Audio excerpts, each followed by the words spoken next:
என்னினிய உறவுகள் அனைவருக்குமே வழக்கமாக சொல்கிறதான் அன்பு வணக்கங்களை வந்து தெரிவித்து கொள்கிறேன். தாடி முளைச்சிட்டுது. தாடியை வந்து எடுத்தோன்னே பலதரப்பட்ட ஆக்கள் வந்து நிறைய பேர் கூடுதலான கருத்துக்கள் வந்து தம்பி தாடி எடுக்காதீங்க அப்படின்றதுலேயே இருந்தது. அது என்ன மாதிரி நம்மளோட பார்வையாளர்கள் விரும்பினோம் அப்படின்ற ஒரு கருத்து கணிப்புக்காக தான் அந்த சேவ் எடுத்திருந்தேன். நான் க்ளீன் சேவை கூட எடுக்கல, கட்டர் தான் போட்டிருந்தேன். கட்டர் போட்டதுக்கே திருப்பதி உண்டியல் மாதிரி இருக்குது முகம் அப்படின்ற மாதிரி ஒரு சில கமெண்ட்ஸ் வந்து இருந்தது. அது எப்படி இருக்குமன்றது நான் இன்னும் பார்க்கல. திருப்பதி உண்டியல் தெரியாதபடியாக எனக்கு அதில் ஒரு கோபமோ இல்லை, அது ஒருக்கா போய் பார்த்தா தான் தெரியும் திருப்பதி உண்டியல் மாதிரி இருக்குது தம்பி அப்படின்ற மாதிரி கூட ஒரு சிலர் வந்து சொல்லி இருந்துச்சுன்னா உண்மையிலேயே நானும் வந்து பார்த்தேன். அது இதுதான் நான் இப்போ இன்றைக்கு ஒரு லைட்டாக ஒதுக்கி விட்டுருக்குறேன். எப்படி இருக்குது தாடி அப்படின்றத வந்து சொல்லுங்கள். இன்றைய தினம் வந்து ஒரு வழக்கமாக செய்கிற வேலை திட்டத்தை வந்து செய்ய போகிறோம். அதோடு சேர்த்து இந்த எங்களோட இலங்கையில் வந்து எது இப்போ நாட்டில் எது ரெண்டிங்கில் இருக்கிற விஷயங்களோ அதை பற்றியும் ஒரு எடுத்து அப்படியே கதைச்சு அப்படியே நாங்கள் இன்றைக்கி செய்ய வேண்டிய விஷயத்துக்குள்ளே வந்து போகலாம் அப்படின்னு சொல்லி நினைக்கிறேன். இன்றைய தினம் வழங்க போகிற உதவி யாருடையது அப்படின்னு சொல்லி பார்த்தீங்கன்னா 14வது ஆண்டு திதி என்று சொன்னால் ஆண்டு நினைவு தான், ஆண்டு துவசம் அப்படின்னு சொல்லுவோம். அதாக தான் இருக்கும். 14வது ஆண்டு நாகலிங்கம் பசுபதி என்று சொல்லக்கூடியவர். இவர் வந்து சொந்த இடம் புங்குடி தீவு 8ஆம் வட்டாரத்தை சொந்த இடமாக கொண்டவர்கள். நாகலிங்கம் பசுபதி என்று சொல்லக்கூடியவர். இவருடைய மகன் டொரண்டோ கனடாவில் இருந்து இவருடைய மகன் தர்ஷினி குடும்பம் மகன் தர்ஷினி என்றது அவருடைய மனைவியிட பெயராக வந்து இருக்கும் அப்படின்னு சொல்லி நினைக்கிறேன். அப்போ தர்ஷினி குடும்பத்தினரால் வந்து டொரண்டோ கனடாவில் இருந்து இன்றைய தினம் 2 கிராமங்கள் எங்கள்ட மொத்தமாக 4 கிராமம் வந்து இருக்குது. இந்த சாப்பாடு வழங்குகிற நிகழ்வு. அப்போ சாப்பாடுகள் வழங்க சொல்லிக்குள்ளே நான் வந்து அவர்களை சமைக்க வேணாம்னு சொல்லி சாப்பாடு ஏற்பாடு வந்து செய்கிறது. அப்போ அந்த வகையில் இப்போ 2 கிராமத்துக்கு இன்றைய தினம் வந்து ஏற்பாடு செய்திருந்தேன். தேவையுடைய மக்கள் இருக்கிற கிராமம் அப்படின்னு சொல்லி இருக்கும். அந்த கிராமத்தில் இன்றைய தினம் சாப்பாடு வந்து கொடுக்குறதுக்காக ஒழுங்கு செய்திருக்கிறோம். 150 பேருக்கான சமையல், ஒரு கிராமத்துக்கு 150 பேருக்கான சமையல், மொத்தம் 300 பேருக்கான சமையலை வந்து வழங்க போகிறோம். அதோடு சேர்த்து பிலாக்கண்டு, ஐஸ்கிரீம், தண்ணி போத்தல் இதுகளை வந்து வழங்க போகிறோம். எங்களுடைய நாகலிங்கம் பசுபதி அவர்களுடைய அந்த 14வது ஆண்டு நினைவில் அவருடைய மகன் தர்ஷினி இவர்களால் வந்து தரப்பட்ட பணத்தில் இருந்து இந்த திட்டத்தை வந்து செய்ய போகிறோம். அவருடைய அந்த 14வது ஆண்டு இன்றைய நாளே வந்து செய்ய சொல்லி இருந்தார்கள். 28ஆம் தேதி இன்றைக்கு இந்த 28ஆம் தேதியை கட்டாயம் செய்யுங்க அப்படின்றத வந்து சொல்லி இருந்துச்சு. இன்றைக்கு செய்கிறதான் தனக்கு சந்தோஷம் அப்படின்னு தெரிவிச்சிருந்தார். அப்போ இன்றைய தினமே செய்வோம் அப்படின்னு சொல்லி ஒரு ஏற்பாடு செய்து செய்கிறதுக்கான ஒழுங்கை வந்து செய்திருக்கிறோம். இப்போ நாட்டில் இப்போ அதைத்தான் போய் செய்ய போகிறோம். இந்த வீடியோவை வந்து கடைசி மட்டும் பாருங்கள். ஆதரவு தந்துകൊണ്ടിருக்கிற அனைத்து உறவுகளுக்குமே என்னுடைய மனமார்ந்த நன்றிகளை வந்து தெரிவித்துக் கொள்கிறேன். நாட்டில் முக்கியமாக என்னென்ன விஷயங்கள் வந்து இதாக வந்து போய்கொண்டிருக்கிறது, இப்போ பேசப்படக்கூடிய விஷயமாக வந்து நாட்டில் இருக்கிற விஷயம்னு சொல்லி பார்த்தீங்கன்னு சொன்னால், நாயை தூக்கில் போட்டுட்டாங்க. தீர்ப்பு வழங்கியிருக்கிறாங்க ஒருத்தர். அது எவ்வளோ நீட்டாக நடத்தி இருக்கிறாங்க பாருங்கள். இந்த நான் சொல்லியிருப்பேன் ஏற்கனவே வந்து இணக்க சபை என்று சொல்லி ஒன்று இருக்குது. அந்த இணக்க சபைக்குள்ளே போய் அதுக்குள்ளே கதைச்சி பேசி பார்க்குறது, ஆக்களோட கதைச்சி பேசி பார்க்க ரைட் அவர் சொல்லியிருக்கிறார் அங்கே ஒரு தீர்ப்பு வழங்க. இந்த நாயை ஆட்டை கடிச்ச ஆடு பாதிக்கப்பட்டது அந்த நபர்கிட்ட கொடுங்கன்னு சொல்லி அவள் தூக்கி போட்டு அந்த படத்தை வந்து சமூக வலைதளங்கள்லையும் பகிரப்பட்டிருந்தது. அந்த உரியவருக்கு வந்து அனுப்பப்பட்டிருந்தது. உண்மையிலேயே எங்கே போய்கொண்டிருக்க நாடு, மனுஷனுக்கு அறிவு குறைஞ்சி போச்சா, நாய்க்கு அறிவு குறைஞ்சி போச்சா, நாயை தண்ட ஒரு 5 அறிவு மிருகத்தை 6 அறிவு மனுஷனுக்கு ஈக்குவலாக இருக்க சொல்லி கேட்குறாங்களா, இது என்ன நடக்குது அப்படின்றது வந்து தெரியலை. உண்மையிலேயே தண்டிக்கப்பட வேண்டிய ஒரு விஷயம். அதை செய்தது கூட பிரச்சனை இல்லை, அதை பொது உலகில் பரப்புனது, படம் எடுத்து அனுப்புனது ஏற்றுக்கொள்ள முடியாத ஒரு விஷயம். அவள் வந்து கைது செய்திருக்கிறாங்க அப்படின்னு சொல்லியிருக்கிறாங்க. அதே மாதிரி வந்து பார்த்திங்கன்னா அமெரிக்காவில் கனடாவில் அந்த சட்டம் வந்துட்டுன்னு சொல்கிறாங்க. இப்போ அமெரிக்காவில் வந்து பிறக்க போகிற பிள்ளைகளுக்கு இப்போ முதல் ஆரம்பத்துலேருந்து ஒரு சட்டம் ஒன்று இருந்தது. அங்கே பிறந்தால் அங்கே குடியுரிமை, அந்த எந்த இடத்துல பிறக்கணுமோ அங்கே அவைகளுக்கு குடியுரிமை ஆட்டோமேட்டிக்காக கிடைக்கும். அப்போ இப்போ ஒரு அறிவித்தல் உண்டு. எங்களோட இப்போ புதுசாக வந்திருக்கிற ஜனாதிபதி டொனால்ட் ட்ரம்ப்னு சொல்லக்கூடியவரால் வந்து ஒரு அறிவித்தல் ஒன்று வந்திருக்குது. எங்களோட தம்பியும் வந்து இப்போ தான் போனவன், 2 குழந்தைகள் வந்து இருக்குது. நல்ல காலம் கொஞ்சம் வேகமாக இருந்தபடியாக நேஷனாலிட்டியை வந்து அந்த 2 பிள்ளைகளுக்கும் எடுக்கக்கூடிய மாதிரி கொஞ்சம் பஞ்சிப்பட்டிருந்தானண்டாலோ இல்லை பிந்தி இருந்தானண்டாலோ இன்றைக்கு அவனும் தன் பிள்ளைகளுக்கு குடியுரிமை இல்லாமல் இருக்கலாம். 2 பிள்ளைகளுக்குமே அவனுக்கு 2 பிள்ளைகள் வந்து பெண் பிள்ளைகள் வந்து கடைசியாக இப்போ ஒரு மாதத்துக்கு முதலும் ஒரு குழந்தை வந்து கிடைச்சிருந்தாங்க, ஒரு பெண் பிள்ளை உண்டு. அப்போ யோசிக்கல அவன் லக்கி, அங்கால வர்றதெல்லாம் அன்லக்கியாக வந்து இருக்க போகிறாங்க. இனி வந்து நிறைய பேர் வந்து இப்போ அந்த சட்டம் ஏதோ அமலாக்குறது 19ஆம் தேதியோ எதுக்கோ வந்து அந்த அமலாக்கம் வருது, அதுக்குள்ளே சீசர் செய்து கூட பிள்ளைகளை வந்து பெற்றுக்கொள்ளலாம்ன்ற மாதிரி குழம்பப்பட்டு ஓடுபட்டு திரிவதாகவும் வந்து ஒரு சில தகவல்கள் வந்து அறியக்கூடிய மாதிரி இருக்குது.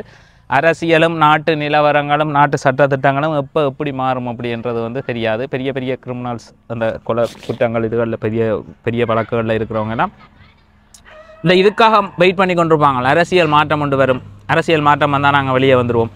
ரெண்டா ஒரு 5 இயர்ஸுக்கு ஒருக்கா ஏதாவது ஒரு ஜனாதிபதி சேஞ்ச் வரைக்குள்ள அதை வச்சு கொண்டு வெளியே வர்றது. அதே மாதிரி வந்து இப்போ எங்கட நாட்டில் வந்து பார்த்திங்கன்னு சொன்னால் மிக பரபரப்பாக வந்து நிறைய விஷயங்கள் வந்து போய்கொண்டிருக்குது. தேங்காய் இல்லை, அரிசி இல்லை, அதெல்லாம் நாட்டில் பொருளாதாரத்தில் இப்போ நாட்டை ஆண்டு கொண்டிருக்கிறவருக்கு தான் அந்த பொறுப்பு. இப்போ தென்னங்கண்டு சரியாக வளர இல்லையா, அவருக்கு தான் நாங்கள் பிரச்சனை. விவசாயம் செய்யலையா, அதுக்கு வந்து முழு காரணம் வேறுன்னு சொல்லி பார்த்தீங்கன்னா ஜனாதிபதி தான். இப்போ வேறு நாட்டிலேருந்து வர்ற பெட்ரோலுக்கு பிரச்சனை போடுறது வேறு விஷயம். ஆனால் இங்கே விளையிற தேங்காயையும் நெல்லையும் வந்து இல்லை அப்படின்னு சொல்லி பிரச்சனை போடுறாங்கன்னு சொன்னால் எங்களோட அரசியல் வந்து எப்படி போய் கொண்டிருக்கு அப்படின்றது உண்மையிலேயே இந்த அனுரகுமார திசநாயக்கன்னு சொல்லக்கூடியவர் ஒரு பெரிய சவாலை வந்து எடுத்திருக்கிறார். ஏன்னா பல காலம் ஆண்டு கொண்டிருக்கிற பெரிய புள்ளிகளோட வந்து கை வச்சிருக்கு. நம்ம இப்போ அவங்க அந்த ஆட்சியில் இதை ஒரு சரியாக நேர்த்தி ஒரு தலைவன், இப்போ எங்களுக்கு தெரியும் ஒரு தலைமைத்துவம், நாங்கள் ஒரு சரியான தலைமைத்துவத்துக்குள்ளே வந்தாங்க.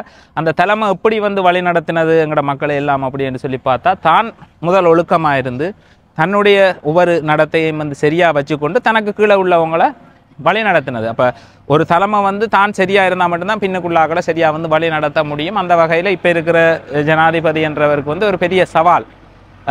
அவற்றை இதை வந்து விழுத்துறதுக்காக நிறைய வழிகளில் நிறைய பெரிய அரசியல் புலிகள் வந்து பழைய ஆக்கள் வந்து மண்டையை போட்டு பிசைஞ்சு கொண்டு இருக்கிறாங்க. இதை எப்படி உடைக்கிறது, இதை எப்படி நம்ம இல்லாமல் ஆக்குறதுன்னு சொல்லி அந்த சவாலுக்குள்ளே இருந்து இவர் எப்படி இதுக்குள்ளே வரப்போகிறாருன்றது ஒரு திருளியங்கானது. இந்த 5 இயர்ஸுக்குள்ளே அவங்க எப்படி விழுத்த போகிறாங்க இவர்கிட்ட ஆட்சியை, இவர் இந்த ஆட்சியை விழுத்தாமல் எப்படி அதை கட்டி வைக்க போகிறார், கட்டி அமைக்க போகிறார் அப்படின்றது வந்து ஒரு விறுவிறுப்பான இதாக வந்து இருக்கும். எங்களோட தமிழ் மக்களை வந்து ஒரு கட்டத்தில் வந்து தவறாக வந்து பயன்படுத்த ஏற்கனவே தோல்வி அடைஞ்ச அரசாங்கம் வந்து விருப்பப்படும்.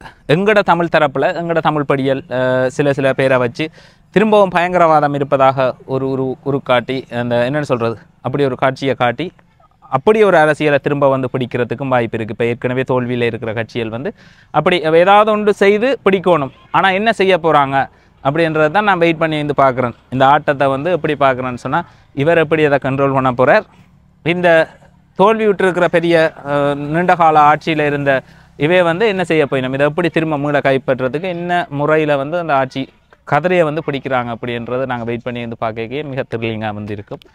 ஒவ்வொரு நகர்வையும் ஒவ்வொரு மூமெண்ட்டையும் வந்து பார்த்து கொண்டிருக்கலாம். அதில் வந்து பார்த்திங்கன்னா இந்த முட்டை பிரச்சனை, நெல் பிரச்சனை எல்லாம் அரசியலுக்குள்ளே வந்து கொண்டு வராங்க. அந்த தேங்காய் பிரச்சனை, நெல் பிரச்சனை எல்லாத்தையுமே அரசியலாக்கி அரசியலுக்குள்ளே கொண்டு வந்து இவர் இருக்கிற நேரம் அரிசியில் எப்படி பிரச்சனைனா உண்மையிலேயே இன்றைக்கு சமையல் வழங்குறேன். அந்த கத்தரிக்காய் விலை வந்து பார்த்திங்கன்னா நேற்றைய தினம் வந்து 450 ரூபா அப்படி ஏதோ போய் கொண்டு வந்தது 450 ரூபா. இன்றைக்கு சந்தையில் கத்தரிக்காய் இல்லை.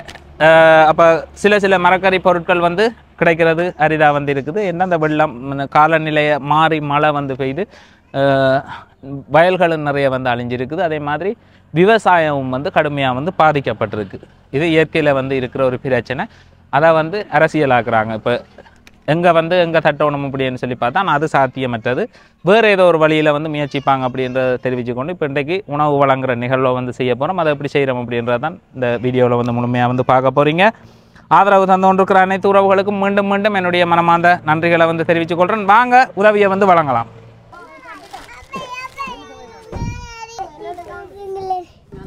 அதே மாடுங்க என்ன மாதிரி அம்மாயிலேயே இந்த இடத்துல வந்து ஒரு அக்கா வந்து இதய வருத்தம் வந்து தன்னை ஒரு பிள்ளைக்கு வந்து உதவி வந்து கேட்டிருந்தா, அவள் இறந்துட்டு செய்தியை வந்து இன்றைக்கு தான் இறந்தவாவா?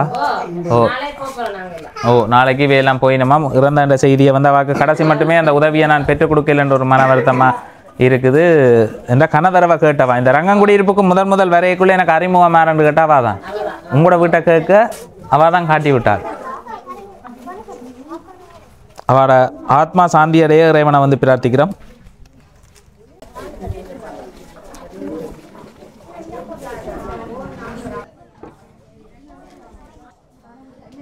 பதினாலாவது ஆண்டு நினைவு அமரர் ஆறுமுகம் பசுபதி. அமரர் ஆறுமுகம் பசுபதி என்று சொல்லக்கூடியவர் புங்குடுதீவு 8ஆம் வட்டாரம்.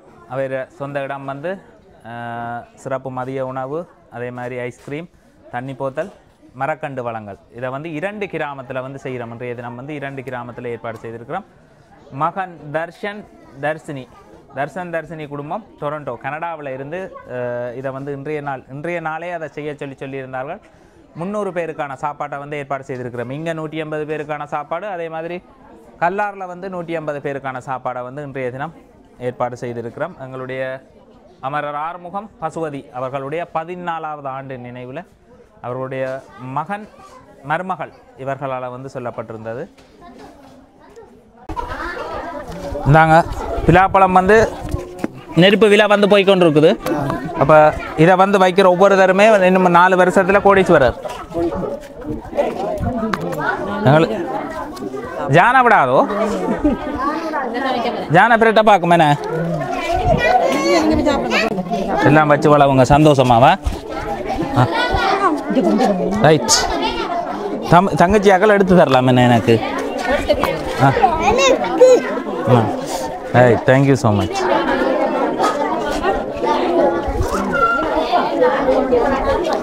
சின்ன பிள்ளைகள் வேண்ட சின்ன பிள்ளைகள் நீங்கள் தான் பொறுப்பு அந்த கண்டுக்க.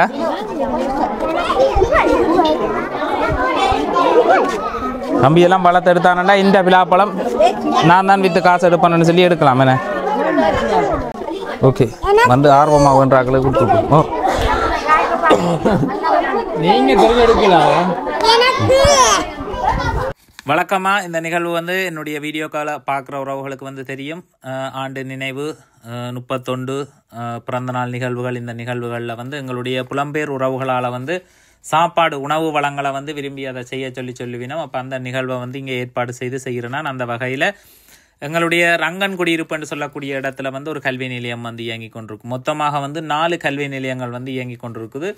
அதில் ரங்கன் குடியிருப்பில் ஒரு கல்வி நிலையம், அதே மாதிரி கல்லாறு என்று சொல்லக்கூடிய இடத்துல வந்து இன்னும் கல்வி நிலையம் வந்து ஆரம்பிக்கப்படையில் அது வந்து ஒரு சமையல் வழங்குகிற மண்டபமாகவே வந்து பயன்படுத்தப்பட்டு கொண்டிருக்கு. மிக விரைவில் வந்து அந்த கல்வி நிலையம் வந்து ஆரம்பிக்கப்படும் அந்த இடத்துல.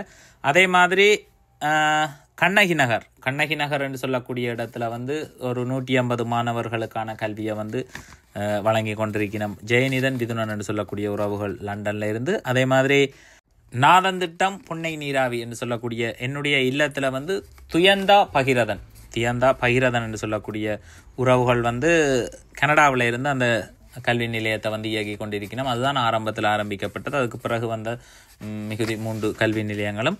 இந்த கல்வி நிலையங்களில் வந்து சாப்பாடு வழங்கல் நிகழ்வையும் வந்து ஏற்பாடு செய்கிறேன்னா அந்த வகையில் பிரதானமாக கல்லாறு, ரங்கன் குடியிருப்பு இந்த கிராமங்கள் வந்து தேவையுடைய கிராமங்கள்ன்றதால வந்து அங்கே வந்து ஏற்பாடு செய்து வழங்குறது. அதை இன்றைய தினம் எங்களுடைய நாகலிங்கம் பசுபதி 14ஆவது ஆண்டு நினைவு. நாகலிங்கம் பசுபதி புங்குடுதீவு 8ஆம் வட்டாரத்தை வந்து சொந்த இடமாக வந்து கொண்டவர். அவருடைய மகன் தர்ஷினி குடும்பத்தினர் வந்து டொரண்டோ கனடாவில் இருந்து இன்றைய தினம் வந்து சாப்பாட்டை வந்து வழங்குங்க அப்படின்னு சொல்லியிருந்தார்கள். 150 சாப்பாடு. அப்போ 2 கிராமத்துக்கு ஏற்பாடு செய்து வழங்குங்க. 150 பேருக்கு தான் வழக்கமாக நாங்கள் ஒரு சமையல் ஏற்பாடு செய்கிறேன்னு சொன்னால் செய்கிறது. அதை 2 கிராமங்களுக்கு ஏற்பாடு செய்து வழங்குங்க இன்றைய தினம் தன்னுடைய தந்தையாருடைய 14ஆவது ஆண்டு நினைவில் வந்து அதை வந்து செய்யுங்க அப்படின்னு விருப்பப்பட்டிருந்தார்.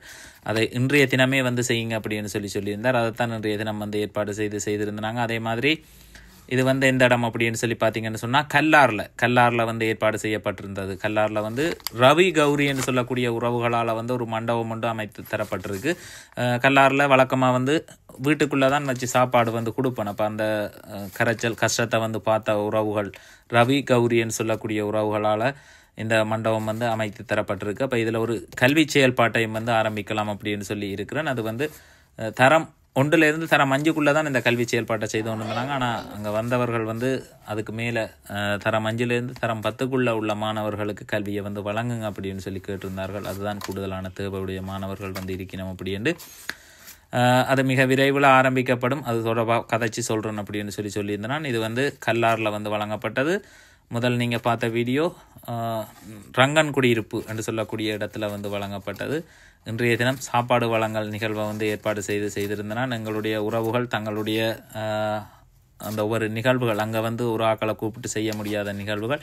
அதே மாதிரி வழக்கமாக எங்கள்கிட்ட இருக்கிற ஒரு பழக்கம், ஆண்டு துவசம்னு சொன்னால் ஒரு நல்ல சமையல் செய்து அயலில் உள்ளவர்களை கூப்பிட்டு சாப்பாடு வந்து கொடுக்குறது, 31 இந்த மாதிரியான நிகழ்வுகள் வந்து அது ஒரு புண்ணிய செயலாக வந்து பார்க்கப்படுறது. அந்த நாளில் சமைத்து எல்லோரையும் அழைத்து சமையலை வந்து வழங்குறது. அப்போ புலம்பெயர் தேசத்தில் உள்ள உறவுகளால் வந்து அவர்களால் அந்த செயல்பாடு செய்ய முடியாதுன்ற ஒரு காரணத்தால் எங்களுடைய பகுதியில் உள்ள உறவுகள் உண்மையிலேயே தேவையுடைய ஆக்களுக்கு வந்து வழங்குறதில் அவர்கள் வந்து விருப்பம் வச்சு அதை செய்யுங்க அப்படின்னு சொல்லிவினோம். இதனூடாக இங்கே உள்ள மக்களும் வந்து பயனடைகிறதால இடையில வந்து இந்த வேலை திட்டத்தை வந்து நிப்பாட்டி இருந்தனா அப்போ அதில் பயனடைந்த உறவுகள் வந்து ஏராளமான பேர் கவலை தெரிவித்திருந்தார்கள். உண்மையிலேயே நீங்கள் செய்து கொண்ட செயல்பாடால் நாங்கள் இவ்வளோ ஒரு பயனடைஞ்சு கொண்டிருந்தாங்க, நீங்கள் இதை இடைநிறுத்தி இருக்கிறீங்க, அப்படி இல்லாமல் வழங்குங்க அப்படின்னு சொல்லி. இங்கே வந்து இப்போ குறிப்பிட்ட ஆக்கள்லாம் வந்திருக்கணும், மிகுதி ஆக்கள் வந்து இருக்கணும், இதில் இருக்கிற சனங்கள் இருக்கணும், எல்லோரும் வந்து சாப்பிடுவினோம். வந்த நேரம் அதை வந்து எடுத்துக்கொள்ளட்டும். ஒவ்வொரு கிராமத்துலேயுமே 150 பேருக்கான சமையலை வந்து ஏற்பாடு செய்திருக்கிறோம். வழக்கமாக அப்படி தான் செய்கிறது. இப்போ நான் சொல்கிறேன், நான் இப்போ என்னென்னு சொல்கிறது, எங்களோட கேமராவுக்குள்ளே வர்ற ஆக்களை விட நாங்கள் போனதுக்கு பிறகு வந்து சாப்பிட்ற ஆக்கள் வந்து கூட என்ன ரைட்.